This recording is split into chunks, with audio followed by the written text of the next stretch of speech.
ஆண்டவர் இன்றைக்கு நம்மளோடு கூட பேசுகிற வசனம் மத்தேயு 17வது அதிகாரம் 20வது வசனம். அதற்கு இயேசு, உங்கள் அவிவிசுவாசத்தினாலே தான். கடுகு விதையளவு விசுவாசம் உங்களுக்கு இருந்தால் நீங்கள் இந்த மலையை பார்த்து இவ்விடம் விட்டு அப்புறம் போ என்று சொல்ல அது அப்புறம் போகும். உங்களால் கூடாத காரியம் ஒன்றும் இராது என்று மெய்யாகவே உங்களுக்கு சொல்கிறேன். வேதத்துல அநேக இடத்துல ஆண்டவரால் கூடாத காரியம் ஒன்றும் இல்லை என்று நாம் வாசிச்சிருப்போம். ஆனா ஏசப்பா தம்முடைய சீஷர்களுக்கு பார்த்து சொல்ற, உங்க விசுவாசத்தினால உங்களால முடியாத காரியம் ஒன்றும் இல்லைன்னு நம்முடைய சீஷர்களுக்கு ஆண்டவர் சொன்னாரு.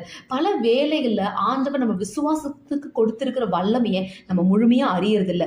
ஆண்டவர் நம்ம விசுவாசத்திற்கு கொடுத்த வல்லமையை பயன்படுத்தி அநேக காரியங்களை நம்ம வாழ்க்கையில பெற்றுக்கொள்ள முடியும். நம்மளால கூடாத காரியம் ஒன்றும் இல்லை என்று ஆண்டவர் நம்மை குறித்து சொல்லி இருக்கிறார். நம்ம இதை பயன்படுத்தி நம்ம வாழ்க்கையில ஆவிக்குரிய வாழ்க்கையிலும் சரி பூமிக்குரிய வாழ்க்கையிலும் ஆசீர்வாதமாய் வாழ்வதுதான் ஆண்டவர் சித்தம்.